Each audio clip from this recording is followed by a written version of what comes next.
Jammu Kashmir assembly में आज 13 जुलाई को लेकर एक बड़ा हंगामा देखा गया और बीजेपी ने इसके बाद यहां से जो है वॉकआउट किया असेंबली से। लेकिन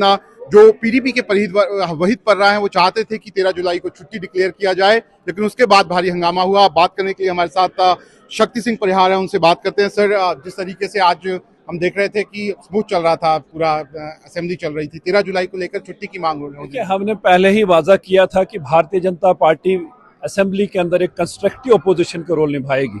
लेकिन जहां तक वैचारिक मुद्दों की बात है उस पर कोई कंप्रोमाइज, कोई समझौता नहीं होगा। आज पीडीपी के एक विधायक ने जब 13 जुलाई का जिक्र किया और उसकी छुट्टी की बात की, उस पर हमारे एलओपी साहब ने जब ये बात रखी कि 13 जुलाई को जो लोग मारे गए वो महाराजा के खिलाफ उन्होंने विद्रोह किया हुआ था, उसमें वो मारे गए और ये उन्हें शहीद मानते हैं, यौम शोहदा की बात करते हैं। लेकिन हमारा ये मानना है कि उस वक्त महाराजा के खिलाफ उन्होंने विद्रोह किया था, उन्हें हम शहीद नहीं मानते हैं। उस छुट्टी को कैंसिल किया गया है और ऑनरेबल स्पीकर साहब ने हमारे एलओपी साहब के जो वर्ड्स को एक्सपंज किया, उस प्रोटेस्ट में भारतीय जनता पार्टी के सारे विधायकों ने वॉकआउट किया। लेकिन अभी उसके बाद जब आप बाहर निकले तो जितने भी यहाँ पर विधायक थे नैन्सी के, उन्होंने तो बोला कि इसमें रेजोल्यूशन हम पास ही कर देते हैं यहाँ पे, और सजाद लोन उठे और उन्होंने कहा कि आप सब लोग चाहते हैं छुट्टी के लिए और हाथ खड़े करवा दिए। देखिए,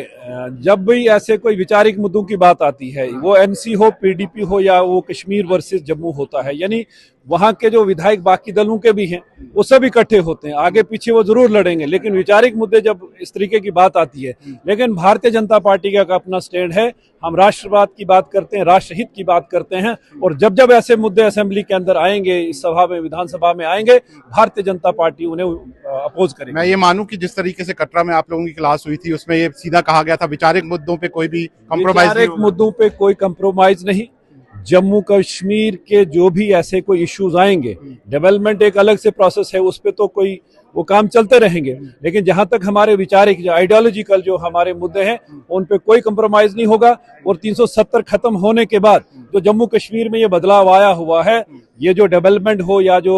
वैचारिक मुद्दे हमारे यहाँ पे हैं, उन पे हम कभी कंप्रोमाइज नहीं करेंगे। आपको लगता है कि अगर असेंबली में पास भी करा लेते हैं तो ये पास हो सकती है, छुट्टी हो सकती है? शेख मोहम्मद की भी दूर दूर तक नहीं, कहीं दूर दूर तक नहीं, ये कर नहीं सकते हैं। इस असेंबली में ये क्या पास करेंगे वो कहीं माने नहीं रखता है, वो फिर यहाँ से एलजी को जाना होगा। लेकिन हमारा ये मानना है कि जो 13 जुलाई को जो लोग मारे गए वो महाराजा के अगेंस्ट उन्होंने विद्रोह वहां पे किया और तब जाके वो वहां पे मारे गए थे। ये उन्हें शहीद मानते हैं, हम नहीं उनको शहीद मानते हैं, और न कोई छुट्टी उस पे होगी। ठीक है, तो आप देख सकते हैं शक्ति सिंह परिहार साफ तौर पर कहना है कि जिस तरीके से ये मुद्दा यहाँ पर उठा था और छुट्टी की मांग यहाँ पर हो रही थी, उनका साफ कहना था कि जो भारतीय जनता पार्टी है वो अपने विचारों से यहाँ पर समझौता नहीं करने वाली है, और जो 13 जुलाई को हुआ वो महाराजा की सेनाओं ने जो विद्रोह हुआ था उसके खिलाफ कार्रवाई जो है वो की थी।